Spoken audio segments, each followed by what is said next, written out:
sahabat kecilku, jangan lupa diklik tombol subscribe-nya ya. Ketemu lagi sama aku yang suaranya sangat merdu sekali.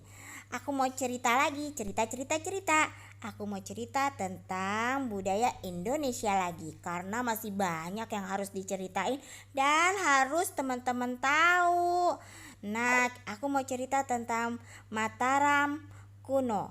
Wah, Mataram kuno adanya di mana sih? Udah pada tahu belum? Nah, ini dia. Mataram kuno adanya di Jawa Tengah sampai dengan Jawa Timur. Sangatlah luas. Pada awalnya, dinasti ini atau kerajaan ini dibuat oleh seorang yang bernama Sena. Tahu nggak Raja Sena itu siapa? Raja Sena itu awalnya bukanlah di Jawa Tengah, melainkan dia memimpin kerajaan di kerajaan Galuh yang ada di daerah Jawa Barat.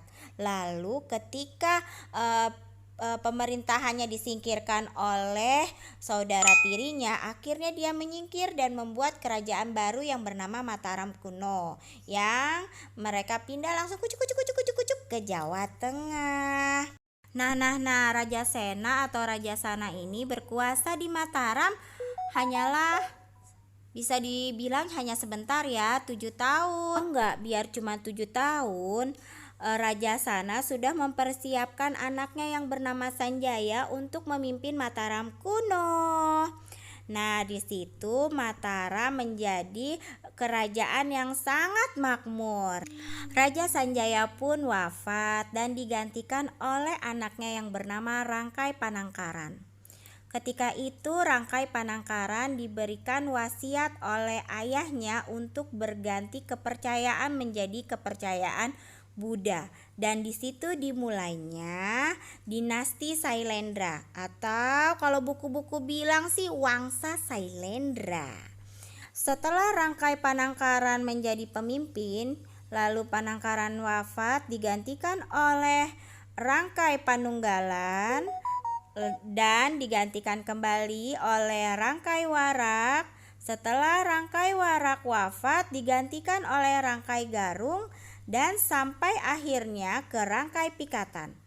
Nah, pada saat Rangkai Pikatan menjadi pemimpin, Rangkai Pikatan menikah dengan anak dari Samaratungga yang berasal dari Wangsa Sailendra. Nama anak dari Samaratungga adalah Pramowardhani. Nah, pada saat itu ada kolaborasi antara Wangsa Sailendra dan Wangsa Sanjaya. Kolaborasi, maksudnya di situ terlihat warna-warna yang unik di dalam kerajaan yang dipimpin oleh Rangkai Pikatan. Hal ini terlihat ketika didirikannya Candi Prambanan dan Candi Borobudur.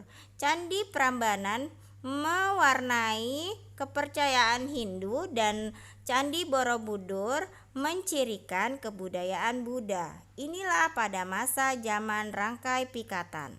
Dan nah, dari sini deh sampai akhirnya pada masa itu terjadi gempa bumi, atau lebih tepatnya sih Gunung Merapi di Jawa Tengah. Akhirnya pada masa kekuasaan Empu Sendok, pemerintahan Mataram kuno berpindah ke Jawa Timur.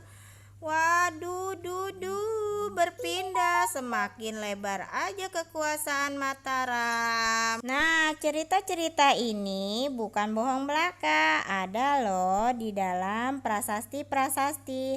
Prasasti itu diingetin lagi ya, prasasti itu batu tertulis dan juga bisa dilihat dari bangunan-bangunan pada masa itu didirikannya.